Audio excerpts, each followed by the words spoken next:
Don't expect schools which are about 95% complete to be open anytime soon. This is because the Ministry of Education owes hundreds of millions of dollars to contractors for work already completed. Despite being allocated $7.29 billion for the fiscal year 2017-2018, Minister in the Ministry of Education, Dr. Lovell Francis, says as it is, they will have to prioritize how the money is used. Rishi Harinanan has this report.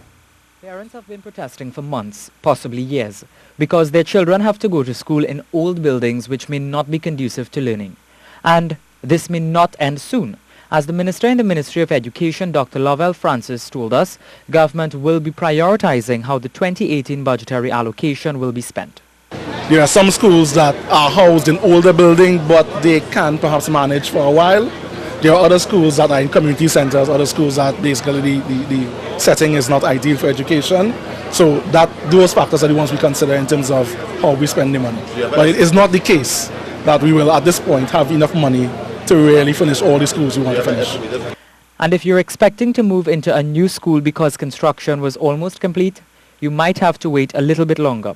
Minister Francis said hundreds of millions of dollars were owed to contractors, hence the problem. So if you're building a secondary school and might cost 180 million and you're thinking, okay, the school is 95% finished, so you haven't already paid 95% of the funding, when you check the books, nothing was ever paid.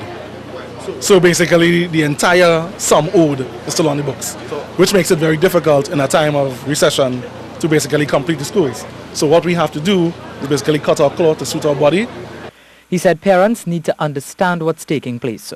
Meanwhile, there was a fire at the Superior Union Presbyterian School earlier this week, and parts of the administrative section and Standard 5 classroom were destroyed. The minister told us a place will be sourced for students to attend classes if required. It is not the case that we leave children blowing in the winds. The ministry has many ways of housing children. We can't entire schools in a day.